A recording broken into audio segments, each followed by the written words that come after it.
Well,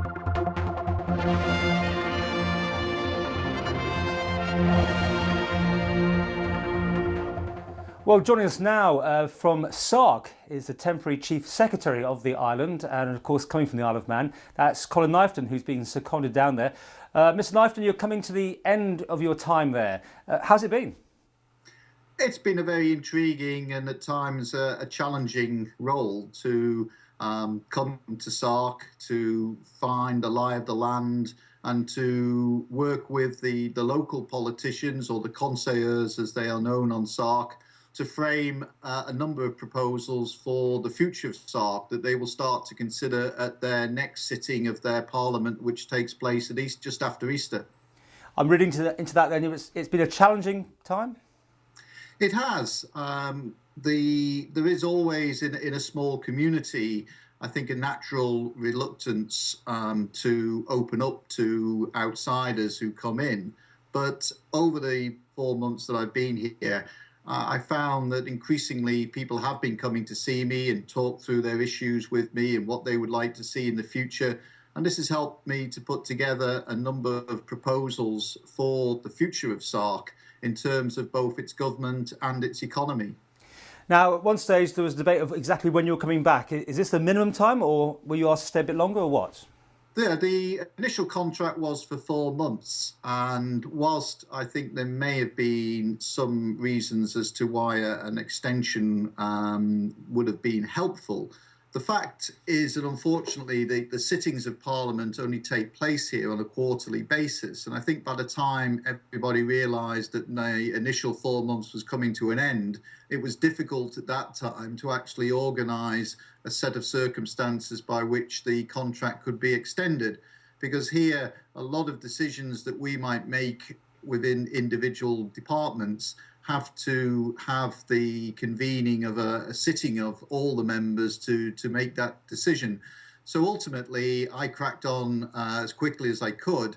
And I think everything that I was tasked to do when I first came has just about been completed. I'm still putting the final touches to a couple of the papers and tidying up files and things now. But I did a presentation to all the members last evening, which seemed to be quite well received. And certainly the checklist of tasks that I was given at the outset, which I set out at the beginning of November to complete, they've all been done, and one or two little bits of extra work as well along the way. I mean, just put into context, how big is Sark? It's not big at all, is it? Sark is very small. People on Sark refer to the Isle of Man as being a massive place.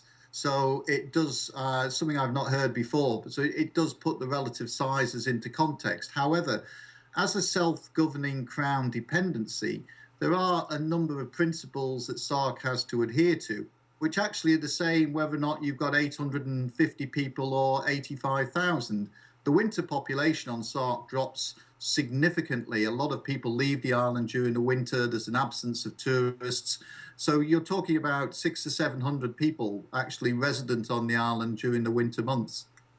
What can you tell us about the Barclay brothers? I mean, this is the bit that always makes the international news. Do they have anything to do with you at all, or not? Well, the Barclay brothers are not, I don't even think that they've been on the island of Breccu, which they actually own, which is the neighbouring island here, which I can actually sort of see out of the window here.